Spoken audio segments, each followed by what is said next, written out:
नमस्कार विद्यार्थी मित्रांनो, पवित्र पोर्टलला फॉर्म भरत असताना म्हणजेच नोंदणी करत असताना आणि सेल्फ सर्टिफिकेशन करत असताना बऱ्याचशा गोष्टींचे छोटे छोटे व्हिडिओ मी ऑलरेडी घेतलेले आहे. तरी पण बऱ्याच जणांनी परत परत त्यावरती प्रश्न विचारलेले आहे. त्यानंतर परत प्रश्न असा पण येतोय, सर मी असं जर केलं तर काय होईल, भविष्यात काय अडचण येईल का, भविष्यात मला काही प्रॉब्लेम येईल का, काही इश्यू होऊ शकतो का, याला सोल्युशन काय वगैरे असे बरेचसे प्रश्न बरेच येत आहे. म्हणजे मागील 3-4 दिवसापासून माझा मोबाईल जवळपास हँग होत आलाय. इतके प्रश्न आहेत. आता काही वेळेस काही विद्यार्थ्यांचे खरंच कॉल उचलले जात नाही, जे 2-2, 3-3 दिवसापासून पण कॉल करतात. कदाचित असं होत असेल. वेगळ्या कामात व्हिडिओ घेणं, वेगळे काउन्सिलिंग चालणं, हे प्रोसेस चालू असते कंटिन्यू आमची. दुसरं, या संदर्भात दररोज संध्याकाळी 6 वाजता लाईव्ह मी येत असतो. सो आज पण लाईव्ह येणार आहे 6 वाजता. सो त्या लेक्चरला येऊन तुम्ही तुमचे प्रश्न विचारू शकता. ओके. सो संध्याकाळी जमलंच तर मी तुम्हाला एक नंबर देईल किंवा डायरेक्टली चॅट बॉक्समध्ये तुम्ही प्रश्न टाकू शकता. आजचा व्हिडिओ महत्त्वाचा जो आहे की मग अपात्र होणार का, अपात्र होणार का, असे बरेच प्रश्न माझ्यापर्यंत आलेले. सो हेडिंग पण तसंच ठेवलंय. सो तुम्हाला घाबरवण्यासाठी हेडिंग अजिबात नाहीये. तुम्हाला फक्त लक्षात यावं की काय गोष्टी जर माझ्याकडनं चुकल्या तर काय होऊ शकतं आणि त्या शक्यता कशा आहेत त्या आपण थोडक्यात पडताळणी करून बघा. सो तुम्ही फॉर्म भरला असेल तर ह्या गोष्टी समजून घ्या, नसेल भरला तर ह्या गोष्टी समजून घेऊन प्रॉपर फॉर्म भरा. ओके. सो अपात्र होण्याची कारणं कोणकोणती असू शकतात ती थोडक्यात तुम्हाला मी सांगतो, पण ते सांगण्यापूर्वी प्रमोशनल ॲक्टिव्हिटीमध्ये इग्नाइट अकॅडमीकडनं तुम्हाला TET 2026 द्रोणा 8.0 ची बॅच चालू केलेली आहे. 22 डिसेंबरपासून म्हणजे चालू झालेली बॅच. या बॅचमध्ये तुम्हाला पेपर 1, पेपर 2, पेपर 3च्या पेपर 1, पेपर 2 आणि पेपर 1+2 एकत्र अशा 3 बॅचेस आहेत. लाईव्ह प्लस रेकॉर्ड बॅच आहे. तुम्हाला जर वाटलं की मला TET बरोबर CETचा पण अभ्यास चालू ठेवायचा आहे तर TETचे पेपर 1+2, CETचे पेपर 1+2 दोघंही लाईव्ह प्लस रेकॉर्ड फॉर्मॅटमध्ये अवेलेबल आहे. दोन्ही बॅचमध्ये तुम्हाला कोचिंग आहे, टू द पॉईंट आहे, शिकवणाऱ्या फॅकल्टीचे डेमो यूट्यूबवरती अवेलेबल आहे. टेस्ट सिरीज आहे, त्याचं टेस्ट सिरीजचं ॲनालिसिस आहे आणि पूर्ण डाऊट क्लिअरिंग सेशन पण यामध्ये अवेलेबल आहे. नोट्स पण अवेलेबल आहे. दोन्ही बॅचेस तुम्ही जर ओल्ड स्टुडंट आमचे असाल, ज्यांनी शिक्षक भरतीच्या बॅचेस आमच्याकडे घेतल्या असेल त्यांना 50% ऑफ आहे आणि जे विद्यार्थी नवीन आहेत त्यांच्यासाठी इथे 500 विद्यार्थ्यांना TET हा कुपन कोड वापरला 25% ऑफ पण अवेलेबल असणार आहे. सो दोन्ही बॅचेस तुम्हाला घेण्यासाठी याच्या लिंक खाली डिस्क्रिप्शनमध्ये पण आहे किंवा इग्नाइट अकॅडमीचा ॲप डाउनलोड करून हवी ती बॅच तुम्ही परचेस करू शकता. आता मुख्य मुद्द्याकडे बघा. पहिले 4 मुद्दे मी तुम्हाला सांगतोय की तुमचं जर डोमेसाईल तुमच्याकडे नसेल, आता बघा यात काय होऊ शकतं. बऱ्याच जणांनी बघा फॉर्म भरत असताना तुम्हाला डोमेसाईल विचारलंय. बघा, जेव्हा तुम्ही फॉर्म भरतात, फॉर्म भरताना are you domicile of Maharashtra तुम्ही यस करतात. यस केल्यानंतर तुम्हाला डोमेसाईलचा सर्टिफिकेट नंबर विचारलेला आहे, सर्टिफिकेट इश्यू डेट विचारली आहे आणि अपलोड सर्टिफिकेट पण विचारलेलं आहे. सो ते डॉक्युमेंट मला अपलोड करायचं आहे. आता बऱ्याच जणांनी असा पण प्रश्न विचारला, सर डोमेसाईल आमच्याकडे नाही आहे, मग रहिवासी दाखला चालेल का, ग्रामपंचायत दाखला चालेल का. बघा, फॉर्म भरताना त्यांनी स्पष्ट उल्लेख केला आहे, त्यांनी स्पष्ट शब्दाचा उल्लेख केलेला आहे, डोमेसाईल आणि डोमेसाईल सर्टिफिकेट. डोमेसाईल सर्टिफिकेट तुम्हाला अपलोड करायचं आहे. मग याला दुसरा ऑप्शन काही देताच येणार नाही. डोमेसाईल सर्टिफिकेट काढत असताना बरेचसे डॉक्युमेंट लागतात. शाळा सोडल्याचा दाखला लागतो, रहिवासी दाखला लागतो किंवा 10वीचं प्रमाणपत्र लागतं. हे लागतं डोमेसाईल काढायला आणि त्याच्यावर डोमेसाईल काढलं जातं. पण ते काढण्यासाठी जे डॉक्युमेंट लागतात तेच तुम्ही इथे जर अपलोड केलं तर कसं होईल बरं. मग आता मला सांगा, ही चूक होऊ शकते का? यस, होऊ शकते, शक्यता आहेच. आता या बाबतीत बघा, 2 गोष्टी तुम्हाला सांगतो. एक तर टू द पॉइंट जे सांगितलं त्या गोष्टी जर नसतील तुम्ही अपात्र होऊ शकतात. कधी होऊ शकतात बघा, याची प्रोसेस जी आहे ना तुमची, जेव्हा तुमची ही सगळी निवड होते, जेव्हा तुम्ही शिक्षक म्हणून निवड होते, निवड झाल्यानंतर तुमचा डॉक्युमेंट व्हेरिफिकेशनची प्रोसेस असते. ह्या DVच्या वेळेस तुमचे मूळ कागदपत्रे तपासले जातात. काय मूळ कागदपत्रे तपासले जातात आणि यावेळेस जर मूळ कागदपत्रे तुमच्याकडे असतील तर वेल अँड गुड, नसतील तर काय होणार आहे, तुम्ही इथे अपात्र होणार आहात. तुम्ही म्हणाल सर मग डोमेसाईलने डायरेक्ट अपात्र कसं? यस, डोमेसाईल म्हणजे काय, तुम्ही असं शो केलं होतं की तुम्ही महाराष्ट्राचे रहिवासी आहात पण तुमच्याकडे महाराष्ट्राचे रहिवासी असण्याचं डॉक्युमेंटच नाहीये. मग आता बऱ्याच जणी असं पण विचारलं, सर आमचं 10वी इथेच झालंय, 12वी इथेच झालंय, रहिवासी दाखला आहे, लाईट बिल आहे, आधार कार्ड आहे, ड्रायव्हिंग लायसन्स आहे, रेशन कार्ड आहे, पण हे लागत नाही इथे. हे लागतं इथे डोमेसाईलच लागतंय, डोमेसाईलच लागतंय. सो इथे डोमेसाईल नसेल तर काय होऊ शकतं, सपोज तुम्ही डोमेसाईलला यस केलं, यस केल्यामुळे काय झालं, तुमचा विचार सगळ्या आरक्षित घटकासाठी किंवा आरक्षणासाठी केला गेला आहे, आरक्षणासाठी केला गेला आणि ॲट द एंड सगळं झालं आणि तुमचं सिलेक्शन झालं आरक्षणाच्या माध्यमातून, ओपनच्या माध्यमातून सिलेक्शन झालं. सिलेक्शन झाल्यानंतर DV झाला आणि DVमुळे तुमचे मूळ कागदपत्रच नाहीये. अरे मग तुम्ही का बरं डोमेसाईल दाखवलं? तुम्ही जे ओपन जनरलमधून जायला पाहिजे होते. तुमच्या विचार आम्ही कॅटेगरीमधनं केला, कॅटेगरीमधनं करत करत तुमचं आरक्षण तुम्हाला आम्ही दिलं. फिमेल असेल तर फिमेल आरक्षण किंवा जे कॅटेगरीचे आरक्षण ते दिलं आहे मी तुम्हाला, आणि ॲट द एंड तुम्ही सांगता माझ्याकडे डोमिसाईल नाही आहे, मग माहिती भरताना तुम्ही चूक केली होती का? येस केली होती. सो मग ह्या गोष्टी आहेत की तुम्हाला लास्टला अपात्र होण्याची भीती असू शकते. आता मी तुम्हाला परत एकदा सांगतो, भीती अजिबात घालत नाही मी तुम्हाला प्रॉपर जे त्यांनी सांगितलंय ते सांगतोय तुमच्यापर्यंत. म्हणजे डोमिसाईल सांगितलंय तर डोमिसाईल पाहिजेच तिथे. याच्या बाबतीत तुम्हाला वाटलं की सर माझा तहसीलचा रहिवासी दाखला आहे किंवा माझ्या ग्रामपंचायत रहिवासी दाखला आहे, तो नाही लागणार आहे, पण तुम्हाला त्याच्यात डाऊट असेल, नाही सर तुम्ही सांगताय आम्हाला व्हेरीफाय करायचं आहे, तर त्यासाठी काय करा, yujupavitra25@gmail.com यांना मेल करा, प्रॉपर मेल करा, तुमची सगळी माहिती त्यात टाका. 48 तासामध्ये मेल येतो आणि लवकर करा मेल, 29 तारीख जवळ आलेली आहे. सो याच्याबद्दल म्हणजे जे लिखित स्वरूपात तुम्हाला मी सांगितलंय, पण याच्यात तुम्हाला वाटत असेल की सर नाही ऑप्शन द्यायला पाहिजे, ऑप्शन व्हायला पाहिजे वगैरे वगैरे, तर नक्की मेल करून घ्या. हा झाला पहिला मुद्दा डोमेसाईलचा. तुमच्या लक्षात आला तर मला काय म्हणायचं इथे. आता पुढे घेऊन जातो. कास्ट सर्टिफिकेट जे आहेत ना, हे कास्ट सर्टिफिकेट तुम्हाला व्हॅलिड लागेल. कास्ट सर्टिफिकेट व्हॅलिड लागेल, लक्षात घ्या. बऱ्याच जणांचं कास्ट सर्टिफिकेट हे व्हॅलिड नाही, in the sense caste certificate तुम्ही ज्याच्यामधनं बिलॉंग करतात. बघा तुम्ही आता फॉर एक्झाम्पल तुम्ही टेटचा फॉर्म भरला होता आणि टेटचा फॉर्म भरत असताना तुमच्याकडे कास्ट सर्टिफिकेट नव्हतं, पण आता काय झालंय, तुम्ही आता पवित्र पोर्टलला रजिस्ट्रेशन करताय आणि त्यावेळेस कास्ट सर्टिफिकेट तुमच्याकडे अवेलेबल झालं, तुम्ही भरू शकतात. फक्त कंडिशन याला एकच आहे, कंडिशन अशी आहे की तुमच्याकडे जे कास्ट सर्टिफिकेट आहे हे 14 मे 2025च्या पूर्वीचं असावं. आता कास्ट सर्टिफिकेट बद्दल फक्त 14 मे दिलेला आहे, लक्षात घ्या. बाकी डॉक्युमेंट बद्दल तुम्ही विचार करू नका, बाकी डॉक्युमेंट वेगळे तुम्हाला सांगतो पुढे, एनसीएल बद्दल सांगतो पुढे. कास्ट सर्टिफिकेट हे 14 मे पर्यंतच असावं लागेल, त्याच्या आतलं चालेल, त्याच्यापर्यंत त्याच्या आतलं चालेल. आता काही कास्ट सर्टिफिकेट तुम्ही समजून याच्यावर छोटे छोटे व्हिडिओ मी बनवलेले आहेत. काही कास्ट सर्टिफिकेट हे त्यांना व्हॅलिडिटी नसते, काहींना असते. काहींना म्हणण्यापेक्षा EWS एकमेव असं कास्ट सर्टिफिकेट आहे की ज्याला 1च वर्षाची व्हॅलिडिटी असते, ते दरवर्षी काढावं लागतं, इकॉनॉमिक इयर मध्ये लागतं, ते लक्षात घ्या. काही सर्टिफिकेटला तुम्हाला एनसीएल लागतं, काहींना लागत नाही. आता इथे एनसीएल बद्दल त्यांनी स्पेशल केस सांगितलेली आहे. ज्यांनी पावतीच्या आधारे, जी पावती होती ना, ही एनसीएलची पावती काढल्याची, ही पण पावती 14 मे 2025 पर्यंतची व्हॅलिड असावी लागते. म्हणजे इथे डेवीच्या वेळेस तुम्हाला पावती पण लागणार आहे. ह्या पावतीच्या आधारे तुम्ही जर एनसीएल काढला असेल नंतर, तर ते एनसीएल इथे ग्राह्य धरण्यात जाणार आहे, ग्राह्य धरले जाणार आहे, यस चालेल हे तुम्हाला. मात्र ज्यांच्याकडे पावती विदाऊट पावती जर एनसीएल असेल, ज्यांनी काढलेलं, फॉर एक्झाम्पल एखादा कॅन्डिडेट म्हणू शकतो की सर मी 14 मे पूर्वी काढलेला आहे, 14 मे 2000 पूर्वी काढलेला आहे, पण फॉर्म भरताना मी एनसीएल शो केलं नव्हतं. काय, टेटचा फॉर्म भरताना मी एनसीएल शो केलं नव्हतं, एनसीएल नव्हतं केलं, नो केलं होतं. मग आता करता येईल का? तर यस, आता तुम्ही करू शकता. फक्त ते 14 मे 2000 पूर्वीचं असावं लागतं. एक तर एनसीएल लागेल किंवा पावती लागेल, असेल तर तुम्ही आता नक्कीच फॉर्म भरू शकता, एनसीएल थ्रू भरू शकता. अदरवाईज एनसीएल तुमचं नसेल, 14 मे नंतर काढलेलं असेल, तर ते एनसीएल इथे व्हॅलिड नाहीच आहे, नाहीच चालणार आहे. पण एनसीएल बाबत फक्त त्यांनी पावतीचा आधार दिलेला आहे. बाकी कास्ट सर्टिफिकेटला पावतीचा आधार दिलाय का? बाकी अदर डॉक्युमेंटला त्यांनी आज सांगितलंय का पावतीच्या आधारे तुम्ही तुमचं सर्टिफिकेट जे काय डॉक्युमेंट्स आहेत ते तुम्ही अपलोड करू शकता? नाही. फक्त एनसीएल बाबत त्यांनी नोटीस काढली होती, ती एनसीएललाच लागू आहे, बाकी डॉक्युमेंटला लागू नाही.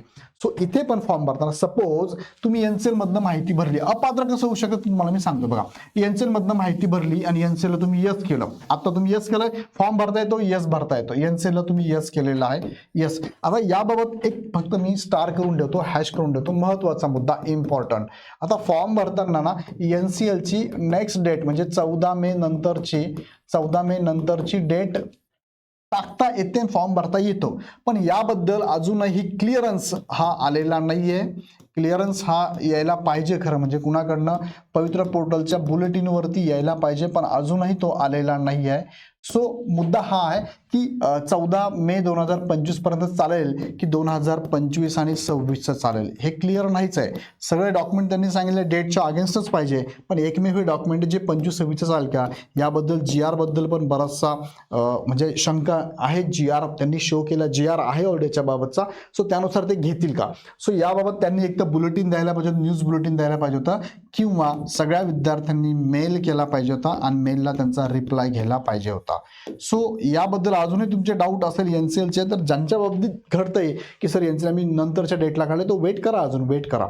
29 तारखेपर्यंत वेट करावं लागेल तुम्हाला. लक्षात घ्या, एक तर तुमचं बुलेटिन न्यूज बुलेटिन येईल किंवा डेट तरी एक्सटेंड करून ते नोटीस देतील अशी शक्यता आहे. सो एनसीएल बाबत तुम्हाला जर डाऊट असेल तर याबाबत मी तुम्हाला परत सांगतो की वेट करा. मात्र व्हॅलिड एनसीएल नसेल व्हॅलिड एनसीएल तुमच्याकडे नाही आहे आणि तुम्ही येस करून फॉर्म भरला, ओके, येस करून फॉर्म भरला, तर भविष्यात तुमचं काय, एनसीएल हे आरक्षणासाठी लागतं ना, मग तुमचा विचार सुद्धा इथे आरक्षणामधून होऊन तुमची निवड होणार आहे आणि निवड झाल्यानंतर तुमचा डीव्ही होणार आहे आणि डीव्हीच्या वेळेस जर व्हॅलिड एनसीएल नसेल तर तुम्ही डायरेक्ट अपात्र होणार. लक्षात घ्या, अपात्र होणार.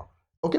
हा, पुढचा मुद्दा आहे माध्यम बाबतचा आहे. माध्यम, इथे माध्यम टाकताना दोन गोष्टी तुम्हाला मी सांगतो. एक तर तुमचं 10वीचं माध्यम प्रॉपर टाका. 10वीचं माध्यम तुमचा मराठी मीडियम आहे, इंग्लिश मीडियम आहे, हिंदी मीडियम आहे की उर्दू मीडियम, जे काय असेल तुमचं ते व्यवस्थित टाकलं पाहिजे 10वीचं मीडियम. त्यानंतर तुमचं डीएडचं मीडियम काय आहे आणि बीएडचं मीडियम काय, हे सुद्धा तुमचं प्रॉपर असावं लागेल. कारण ह्या मीडियमनुसारच तुम्हाला काय येणार आहे, भविष्यात जाऊन तुम्हाला इथे प्रेफरन्स जनरेट होणार आहे. सो इथे ही माहिती टाकताना प्रॉपर भरा. कोणत्या माध्यमच्या स्कूल तुम्हाला येणार आहे हे डिपेंड कशावरती आहे, तुम्ही इथे माध्यम कसं प्रॉपर टाकताय. सो माध्यम पण प्रॉपर टाकलं गेलं पाहिजे, लक्षात घ्या. ओके, नेक्स्ट मला घेऊन जातो मी.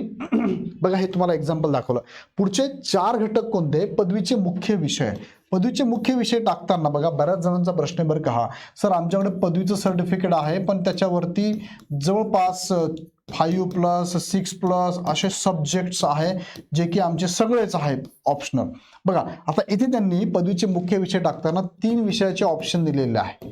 3 विषयाचे दिलेले आहे, पण मिनिमम 3 पैकी तुम्हाला एक टाकणंच आहे. बघा, स्टार करून ठेवला 1 वरती, म्हणजे कमीत कमी एक टाकावंच लागेल तुम्हाला, तसं फॉर्म भरता येणार नाही. पूर्णचे पूर्ण 3 टाकावं असं त्यांनी म्हटलंय का, नाही. 3 नसेल तुमचे, कदाचित एकच असेल एकच टाका, 2 असेल 2 टाका, 3 असेल 3 टाका, 3 पेक्षा जास्त असेल तर 3च टाका. पहिले 3, 6 टाकता येईल का नाही. आता परत मग प्रश्न हा येतो की सर आमचे सब्जेक्ट नेमके कोणते आहे. एखादा सायन्सचा स्टुडंट आहे, जनरल असेल त्यांचं पदवी, एखादा कॉमर्सचा असेल, एखादा BAचा असेल किंवा अदर असेल, तर यांनी कोणता टाकावा. यासाठी मी तुम्हाला सजेशन देतो की एकतर तुमचं कन्व्होकेशन सर्टिफिकेट असेल, पदवी प्रदान सर्टिफिकेट असेल ना, त्याच्यावरती असतं. काहींचं यांच्यावरती पण नाही, कन्व्होकेशन सर्टिफिकेटवर सुद्धा ते ऑप्शन नाही दिसत. सर आम्हाला काय करू सर सांगा. सो इथे दुसरा ऑप्शन काय, तुम्हाला दुसरा ऑप्शन तुमच्या कॉलेजला तुम्ही काय करा, व्हिजिट करा किंवा कॉल करा किंवा कॉन्टॅक्ट करा, संपर्क करा आणि त्या माध्यमातून समजून घ्या तुमचे मुख्य विषय कोणते आहे, मेन सब्जेक्ट कोणता आहे, तोच टाकणं अपेक्षित आहे. अदरवाईज काय होईल, तुम्ही जर का सर देतो टाकून जाऊ द्या, काय होईल ते. फॉर एक्झाम्पल, सर माझा इकॉनॉमिक्स स्पेशल होता, मला कळत आहे, पण तरी सर दुसरं माझ्या सर्टिफिकेट दिसतंय, मी काय करतो सर, इंग्लिश टाकून देतो, इंग्लिश पण आहे. सर मी काय करतो, माझा हिस्ट्री पण विषय आहे, हिस्ट्री विषय टाकून दिला मी. ओके, हिस्ट्री विषय टाकून दिला. आता हे ऑप्शनल आहे की नाही तुम्हाला कन्फर्म करावं लागेल ना.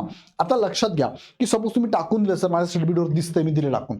सो हे सब्जेक्ट हे मुख्य आहे का ऑप्शनल आहे, मुख्य आहे की गौण आहे, हे लक्षात घ्यावं लागेल. मग कसं तुम्ही त्यांना व्हेरीफाय करणार. सो त्यासाठी जर जमलं तर तुमच्या कॉलेजमध्ये व्हिजिट करून त्यांच्याकडनं लिखित स्वरूपात घ्या की तुम्ही केलेली ही डिग्री आहे ना, ही डिग्री म्हणजे आमच्याकडनं हा संबंधित विद्यार्थी ह्या 3 विषयामध्ये, ह्या 3 मुख्य विषयामध्ये यांनी पदवी प्राप्त केलेली आहे. कारण ऑथराईज काहीतरी लागेल ना, एक तर कॉलेज देऊ शकतो मला. आता मी तुम्हाला म्हटलं हे त्यांना व्हर्बली सांगून चालणार आहे का, तुम्ही त्यांना म्हटलं त्यांना व्हर्बली पटणार आहे का.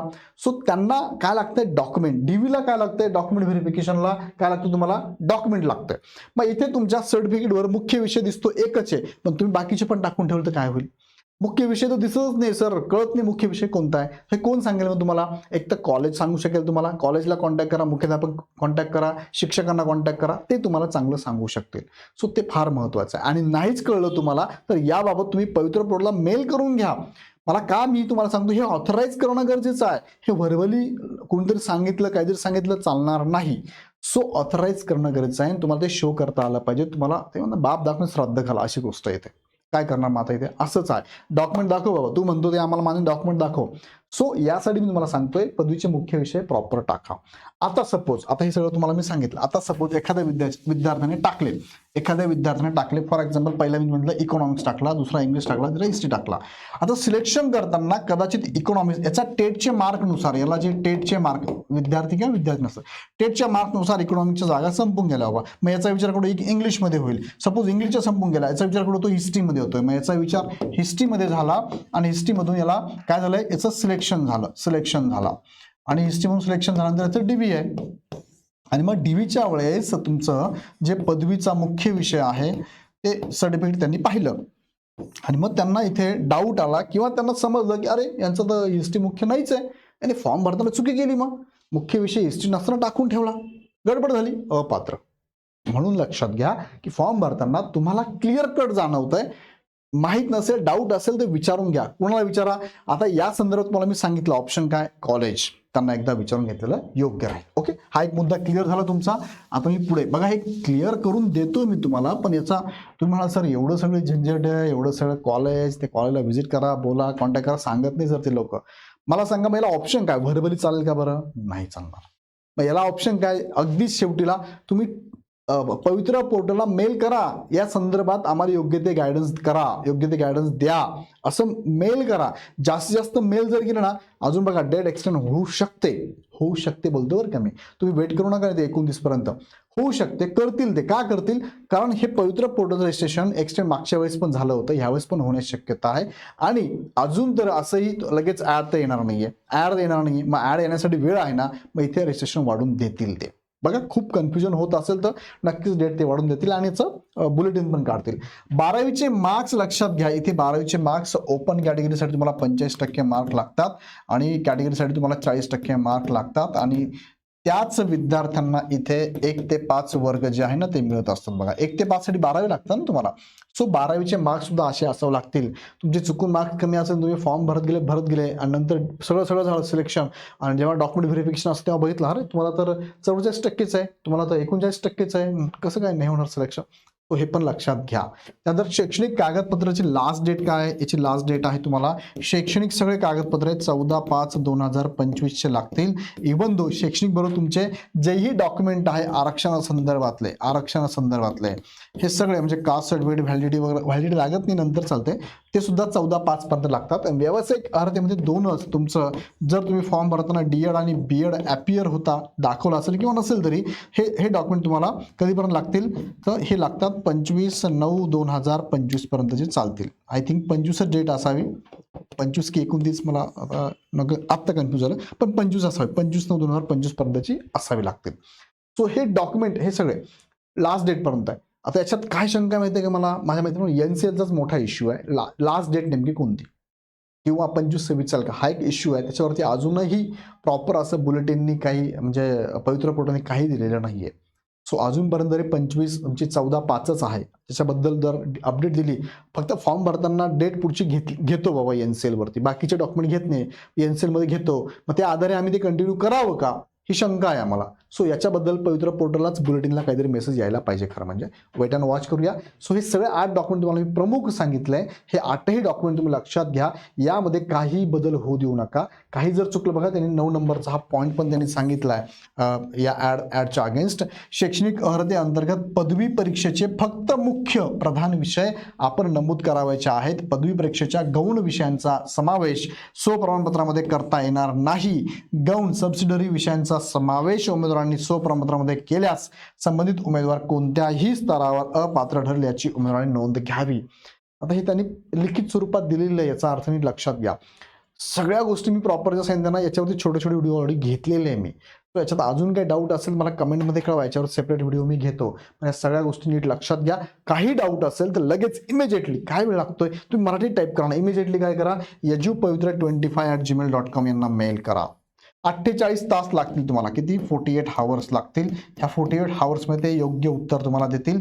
जर उत्तर ते दिलं नाही त्यांनी, तर त्यांना रिमाइंडर करा, परत त्याला मेलला रिमाइंडर करा, आणि याचंही उत्तर जर आलं नाही तर कदाचित पवित्र पोर्टल विचार करतंय आमच्याकडनं काय चुका झाल्या म्हणजे पवित्र पोर्टलकडनं, आणि एक नवीन सर्क्युलर काढून कदाचित डेट एक्सटेंड करून नवीन सर्क्युलर पण इन्फॉर्मेटिव्ह बुलेटिनमध्ये टाकतील किंवा देतील.